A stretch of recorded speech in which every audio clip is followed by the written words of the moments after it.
ఒక అడవికి అంచున ఉన్న మట్టి దారిలో ఒక చిన్న తాబేలు నెమ్మదిగా నడుస్తూ ఉండేది.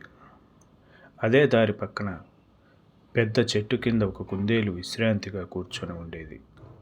ఒకరోజు కుందేలు తాబేలును చూసి నవ్వుతూ అడిగింది, స్నేహితుడా, నువ్వు ఇలా నిదానంగా నడిస్తే గమ్యానికి ఎప్పటికీ చేరలేవు కదా. తాబేలు చిరునవ్వు నవ్వుతూ, అవును, నేను వేగంగా నడవలేను, కానీ ఒక విషయం మాత్రం తెలుసు. ఏమిటది అని కుందేలు ఆశ్చర్యంగా అడిగింది. నేను నిదానంగా నడుస్తాను, కానీ ఆగిపోను. కుందేలు ఆ మాట విని పెద్దగా పట్టించుకోలేదు. రోజులు గడిచాయి.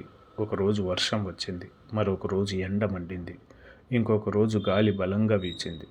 కుందేలు కొన్నిసార్లు ఉత్సాహంగా పరిగెత్తేది, కానీ అలసిపోయినప్పుడు రోజుల తరబడి చెట్టు కిందే విశ్రాంతి తీసుకుంటూ కనపడేది. అయితే తాబేలు మాత్రం ప్రతిరోజు కొద్దిగా ముందుకు కదులుతూనే ఉండేది. ఒక అడుగు, మరొక అడుగు, ఇంకో అడుగు, ఎంత చిన్న అడుగు అయినా అది ముందుకే. కొన్ని నెలల తర్వాత కుందేలు చెట్టు కింద నుంచి లేచి చూసింది. తాబేలు చాలా దూరం వెళ్ళిపోయింది. అప్పుడు కుందేలుకు ఒక గొప్ప నిజం అర్థమైంది.